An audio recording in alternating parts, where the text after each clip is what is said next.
আজ আমি দেখাবো কিভাবে সুঁচ সুতোর সাহায্যে দড়িটাকে উল্টানো যায়। এটা সরু দড়িকে উল্টানো যায় কীভাবে। তো প্রথমে আমি প্যাঁচাকুটি কাপড় কেটে নিয়েছি ওই 1 ইঞ্চির মতো কাপড়টি, তারপর সেটা 1 সুতের মতো সেলাই করে নিয়েছি। তো তারপর মেশিনের সূচ নিয়ে তাতে সুতো ভরিয়ে এই সুতোটাকে একটু লম্বা করে রাখতে হবে যাতে টান দেওয়ার সময় প্রয়োজনীয় সুতোটা আমরা পাই। তো তারপর সুতো দিয়ে ছুঁচ দিয়ে সেই সুতো দড়ির একটা মুখে ভালো করে সেলাই করে নিতে হবে।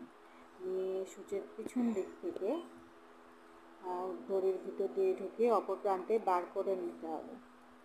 তারপর একটু দড়িটাকে টান রেখে যে প্রান্তে দিয়ে আমরা সুতোটাকে আটকেছিলাম সেই প্রান্তে একটু ভিতরের দিকে ঢুকিয়ে দিতে হবে যাতে ভালোভাবে টান দিতে পারি। হাতের সাহায্যে এটাকে করতে হবে।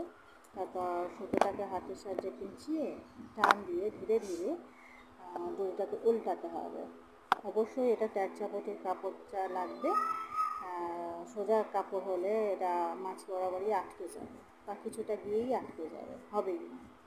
তো প্যাঁচাকুটির কাপড় থাকলে তবেই কিন্তু এটা স্মুথলি বেরোবে।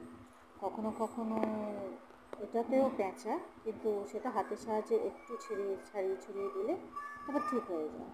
ধীরে সুস্থে আবার বেরিয়ে আসে সুতোটা, দড়িটা। তো দেখাচ্ছি কীভাবে দড়িটা বেরিয়ে আসছে, স্মুথলি বেরিয়ে আসবে। দেখুন আমার দড়ি হয়ে এসছে।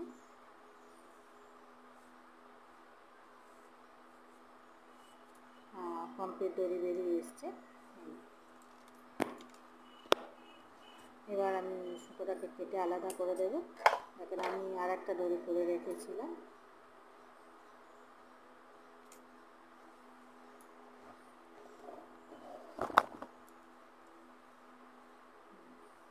তো এরপর আপনারা আপনাদের পছন্দ মতো যে কোনো লটকান কাপড়ের তৈরি হোক বা আলাদা দোকান থেকে কিনে হোক, যেভাবেই হোক লটকান লাগিয়ে আপনাদের পছন্দ মতো কমপ্লিট করে নিতে পারবেন। ব্লাউজ বা জামাতে লাগাতে পারবেন, চুড়িদারে।